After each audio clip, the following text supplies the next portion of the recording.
이게 뭐예요? 이거는 제가 팔고 있는 물건 중에 하나거든요. 한번 이게 장난감처럼 보이는데 의료기기입니다. 의료기기라고?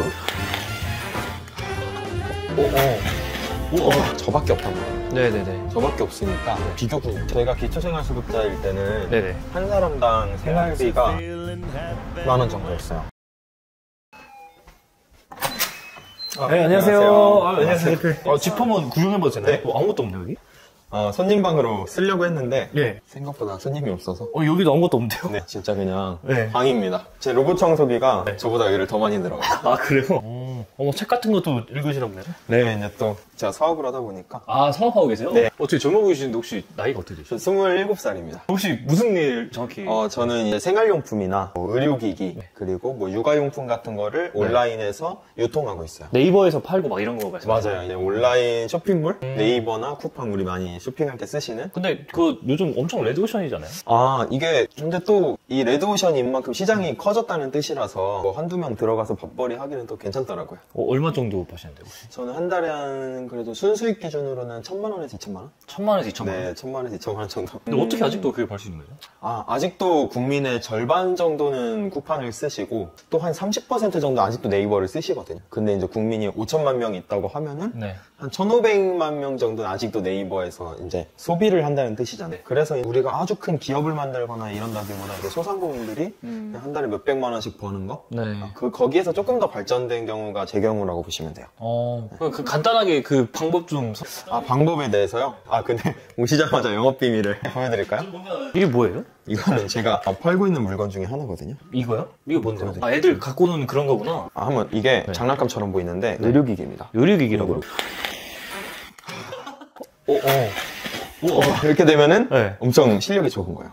그래요? 이렇게 1900cc 이렇게 써있고 이게 뭐냐면은 이제 폐활량이 부족하신 분들이나 네. 감기 걸리신 분들이 이거를 통해서 이제 폐활량을 증진을 시켜요. 사실 운동하면 될 일이긴 한데 누구나 운동을 다 할 수 있는 환경은 아니니까. 그렇죠. 그래서 이거를 온라인에서 파는데 이거를 딱 사려고 보니까 이거를 검색을 뭐라고 할 거냐 이거죠. 검색이요? 이거 이름으로 검색하겠죠. 그렇죠. 네. 근데 이게 이름이 뭔지 아세요? 모르겠어요. 이름이 뭔지 잘 모르시죠? 네. 근데 제가 방금 뭐라고 했냐면 의료용 흡인기라고 했단 말이에요. 의료용 흡인기? 네. 근데 그 6글자가 너무 생소해요. 그러게요. 근데 일반적으로 사람들은 폐운동기구? 저랑 그렇게 할 것 같아요. 이런 식으로 검색을 한단 말이에요. 근데 제가 의료용 흡인기라는 이름으로 이거를 소스를 가지고 와서 제가 먼저 구매를 하거나 그 다음에 사람들이 좀 편하게 찾기 쉬운 이름으로 올려줍니다.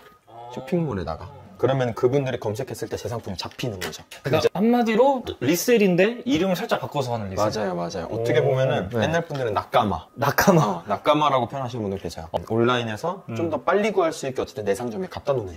이런 상품을 여러 개 갖고 있고 그리고 이제 결정적으로 뭐가 있냐면 이거를 이제 의료용 흡인기라고 모르는 분들은 이제 폐운동기구라고 저밖에 없단 말이에요. 네네네. 저밖에 없으니까 비교군이 없어요. 레드오션이라고 하셨는데 사실 레드오션 안에 있는 저만의 그 고유 영역이라고 보시면 됩니다. 그러면 여기서는 또 제가 블루오션이죠. 저희 이제 창고 출근해야 됩니다. 창고 가서 뭐 할 일 있으셔가지고. 네, 짐 정리도 좀 하고 저희가 B2B 몰도 운영을 준비를 하고 있어서 물건 나가는 것들도 미리 한번 보고 정리를 하려고 합니다. 저게 혹시 차가 이건가요? 네.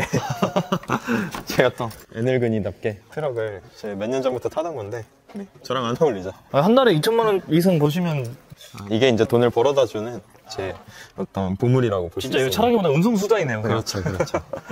저도 이제 소득이 생기고 했을 때 좀 사치스럽게도 한번 지내본 적도 있는데 그 오래 가진 않더라고요. 왜요? 좋지 않나요 그러면? 오히려 사람은 아낄 때 좀 더 행복한 것 같고 소중하게 다뤄줄 때 행복한 것 같고 크게 되려면 작은 것들에서 소중함을 느껴버릇하는 게 저한테는 도움이 많이 됐어요. 보통 젊은 사람들은 이런 생각하기 힘든데 좀 어렸을 때 고생을 정말 많이 하셨나 보네요. 제가 봤을 때. 일단은 뭔가 사람이 없는 것에 대해서 많이 원하게 돼 있잖아요. 없는 것에 대해서? 예를 들어서 건강이 없었던 사람은 건강을 되게 중요하게 생각하고 뭐 돈이 없었던 사람은 돈을 되게 그래서 커서도 돈을 쫓는 경우가 많고 아니면은 뭔가 유복한 가정 환경이 없었던 사람들은 결혼을 좀 빨리 한다든가. 근데 저는 그 중에서 좀 돈에 대한 결핍이 되게 강했어요. 왜 강했었는지 여쭤봐도 될까요? 저희 집에 일단은 기초생활 수급자였고. 그래요? 네, 기초생활 수급자였고 맨날 밥 걱정에 간식 걱정에 뭐 먹을 거 걱정하고 생활비 걱정하고 이런 생활을 너무너무 오래 하다 보니까 돈에 대한 좀 부족함이 좀 컸던 것 같아요. 그래서 사실 직장 생활을 해도 되는 건데 뭐 저는 좀 더 돈을 많이 버는 직업을 선택을 하자가 있었습니다. 제가 좀 실례 안 된다면 그게 좀 어느 정도로 힘들었었길래 이렇게 그냥 인당 생활비가 보통 얼마 정도 들죠? 그냥 1인 가구가 살려면? 1인 가구 살려면? 네. 그래도 인당 200 정도 있어야 되지 않을까요? 인당 200이요? 네네. 제가 기초생활수급자일 때는 네네. 한 사람당 생활비가 네. 40만 원 정도였어요. 40만 원이요? 네, 40만 원. 요즘엔 애들한테도 그렇게 용돈 안 주는데. 40만 원 정도였고, 이게 기초생활수급비라는 게 네. 인당 생활비를 생계급여를 정해놓고 나라에서 네. 매달 20일에 그거를 지급을 해주는 거거든요. 네. 그래서 기초생활수급자들은 이제 동사무소 가면 네. 기초생활수급자 자격 증명서라는 게 있어요. 자격 증명서. 네. 그거를 뽑을 수가 있고 거기에 보면은 세대주 써 있고 그 아래에 어떤 기초생활 수급을 받는지 그리고 어떤 복지를 받는지가 네. 거기에 다 빼곡하게 적혀 있습니다. 저는 그 그 중에서도 이제 제일 난이도가 높은 생계급여. 네, 생계급여를 받았었고 생계급여랑 뭐 주거급여 그리고 의료급여라는 게 있어요. 네네네. 의료급여는 뭐냐면 병원에 갈 때 병원비를 안 내요. 처음 들어보셨죠? 네, 처음 들었어요. 예를 들어 내가 감기에 걸려서 내과에 가요. 네네. 그럼 진료비가 단돈 몇만 원이라도 나오잖아요. 네네네. 그게 1,000원이에요.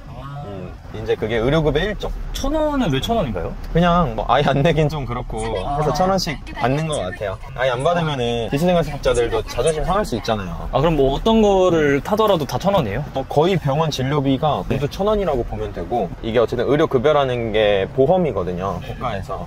그래서 치과를 가도 웬만하면은 뭐 아말감 뭐 이런 급여에 해당하는 급여 종목들 있잖아요. 네네네. 보험에 해당하는 그런 거는 거의 빵원으로 하고 아니면 좀 기분 나쁠 수 있으니까 5,000원씩 받거나 이게 일단 병원비가 공짜고요. 네. 응급실에 가도 심지어 돈 거의 안 내요. 응급실에 가도 거의 반값만 내고 그렇게 하면서 이제 의료급여 일종 혜택이 계속 저를 따라다녔고. 근데 궁금한 게 이게 부모님 두 분 중에 한 분만 경제 활동을 하셔도 기초수급 생활자는 안 되잖아요. 맞습니다. 엄마가 이제 정신장애인이셨고 우울증이 좀 심하셨어요. 어릴 때부터. 네네. 그리고 아버지가 지체장애인이셨어요. 신체. 그래서 이제 두 분 다 근로 능력이 없다고 판단을 해요. 이 사람은 일을 해서 먹고 살 수 없는 사람이라고 나라에서 정해져 버려요. 심사를 거쳐서. 네. 그러면 이제 이 집은 어른이 애들을 먹여 살릴 수 없다. 이렇게 못 박아 놓는 거죠. 네네. 그러면은 그때부터 이제 나라에서 먹여 살리는 어떻게 보면 나라에서 부양하는 계층이 되는 거예요. 그래서 한 달에 네 가족이 해서 200만 원에서 220만 원 정도?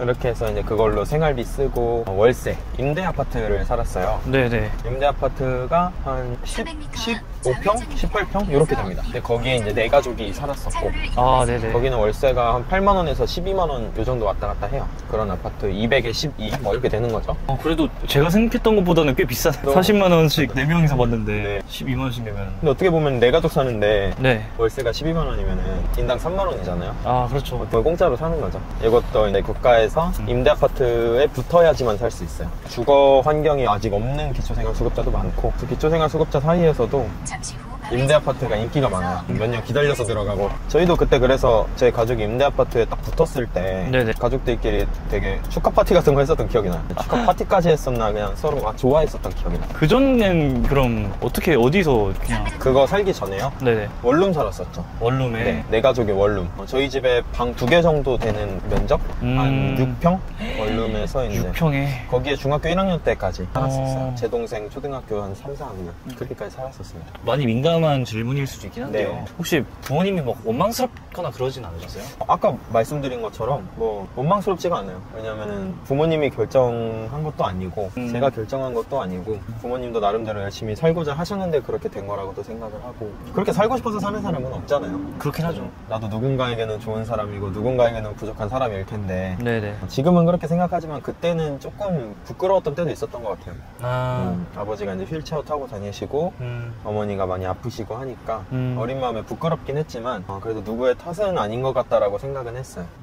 그러니까 사실 막 세상 탓하고 원망하고 이랬던 적은 없었던 것 같아요. 저는 되게 공부에 열의가 있었어요. 내가 안 좋은 환경에서 태어났지만 그래도 내 인생, 그래도 내 집안은 네. 내가 한번 회복시켜보자. 네. 이런 마음이 들어서 고등학교 때 공부를 해야겠다고 마음을 한번 먹었었거든요. 네. 그러는 과정에서 이제 고시원에서 한 2년을 혼자 지냈었죠. 독수공방? 독수공방이라고 하나요? 이제 폐관 수련을 했죠. 네. 그렇게 해서 겨우 이제 좀 좋은 대학교에 갔다라고 생각을 했는데 사실 대학교에 가니까 또 바뀌는 게 많이 없더라고요. 아, 그래요? 대학교에 가서도 힘든 건 계속 반복되고 네. 뭔가 미래에 대한 그런 희망이 없었어요. 뭐 남들은 대단하다 해주지만 그래서 이제 대학교도 1년 다니고 그냥 내가 창업을 하자. 창업을 하는 게 낫겠다. 어차피 뭐 아니면 도다. 잘 돼야 되니까. 이러면서 이제 좋은 대학교도 포기하고 네. 창업을 선택을 했죠. 다 온 건가요? 네, 여기 저희 창고입니다. 강아지는 강아지. 물개.